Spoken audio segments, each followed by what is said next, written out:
இந்த செவ்வாய் தோஷம் ராகு தோஷம் என்பது சர்வ நிச்சயமாக இந்த மூல நட்சத்திரம் ஆயில்ய நட்சத்திரம் என்பது மூல நூல்களில் இல்லவே இல்லை என்பது எத்தனை பேருக்கு தெரியும்? மூல நட்சத்திரம் இப்படி, ஆயில்ய நட்சத்திரம் எப்படி, கேட்டை சேஷ்டனுக்கு ஆகாது என்பது போன்ற பழமொழிகள்லாம் எந்த இடத்துலையுமே இல்லை.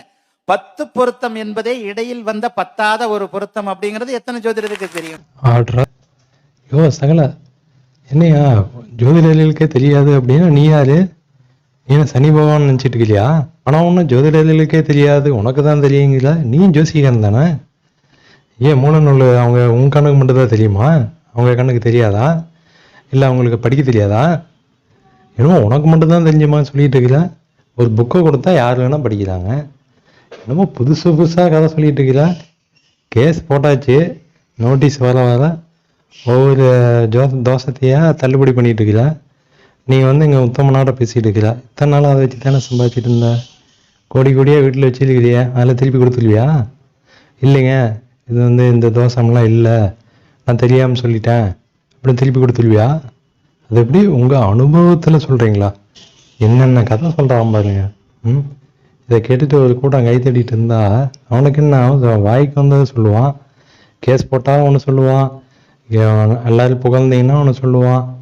அவன் ஜவுளியும் தான். பார்த்தீங்களா மக்களே, நான் கேஸ் போட்டு ஒவ்வொரு வாய்தாவுக்கு வீட்டுக்கு லெட்டர் போகும்போதும் இவன் ஒன்னொன்னையா தள்ளுபடி பண்ணிகிட்டே இருக்கிறான். பார்த்தீங்களா, சேலம் மாநாட்டில் போய் இந்த திருமணம் பருத்தம் பார்க்கறது எல்லாமே வேலை செய்யாது அப்படின்னு சொல்லலாம்.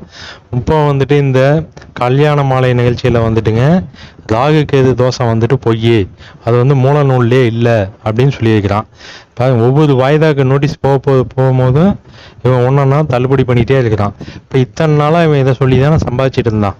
எத்தனை பேர் இதை நம்பினீங்க? நம்பிட்டு இப்போ அவன் வீடியோ போட்ட உடனே பார்த்துக்கிட்டு அவன் சொல்கிறபடியெல்லாம் செஞ்சீங்கல்ல, இப்போ நீங்கள் எல்லாம் பைத்தியக்காரன் ஆக்கிட்டானா? இப்போ இவன் கோடிக்கணக்காக சம்பாதிச்சிட்டான். இப்போ ஒரு ஆள் நான் கேஸ் போட்ட உடனே இத்தனையும் தள்ளுபடி பண்ணிட்டு இருக்கிறான். இப்போ நம்ம கோர்ட்டு கேஸ் அலைஞ்சிட்டு இருக்க நம்ம கதியெல்லாம் என்னங்க வருது? நம்ம பிள்ளை குட்டியெல்லாம் விட்டுட்டு நம்ம கோர்ட்டு கேஸ்ன்னு அலைஞ்சிட்டு இருக்கோமே, வாழ்க்கையவே முடிச்சுட்டானாங்க. என் மனைவியெல்லாம் பிரிஞ்சு 3 வருஷம் ஆகுதுங்க. என் மாமனார் இவன் தான் என் சகல தான். இவனுக்கு எனக்கு ஒரே மாமனார் தான். இவன் சொல்கிறத அப்படியே மாமனார் நம்பிக்கிட்டு எல்லாத்தையும் குடும்பத்தையே குட்டிச்சவராக்கி உட்காந்துக்கிறாரு. நானும் என் மனைவி பிரிஞ்சு 3 வருஷம் ஆகுது. என் பையனை பார்த்து இன்னும் 3 வருஷம் ஆகுது. இவன் இப்போ திடீர்னு கேஸ் போட்ட உடனே எல்லாம் தள்ளுபடி பண்ணிட்டு இருக்கிறான். இது மாதிரி எத்தனை லட்சக்கணக்கான பேர் பாதிக்கப்பட்டிருப்பீங்க. யாராவது ஒருத்தர் கேள்வி கேட்குறீங்க, தயவு செய்து நீதிமன்றத்தில் போய் வழக்கு போடுங்க.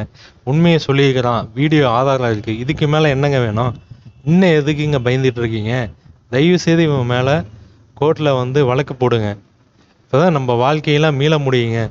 எத்தனை பேர்த்தோட வாழ்க்கையை அழிச்சிட்டு இவன் பாருங்க எவ்வளோ சிரிச்சுக்கிட்டு எவ்வளோ மக்கள் கைத்தட்டுறாங்க பார்த்தீங்களா? அவன் இத்தனை தப்பு பண்ணியிருக்கிறான், அவன் பேசிகிட்டு இருக்கிறத கேட்டு மக்கள் கைத்தட்டுறாங்க. இது அந்த மக்களையெல்லாம் கடவுளே இறங்கி வந்தால் கூட காப்பாற்ற முடியாதாட்டு இருக்குது.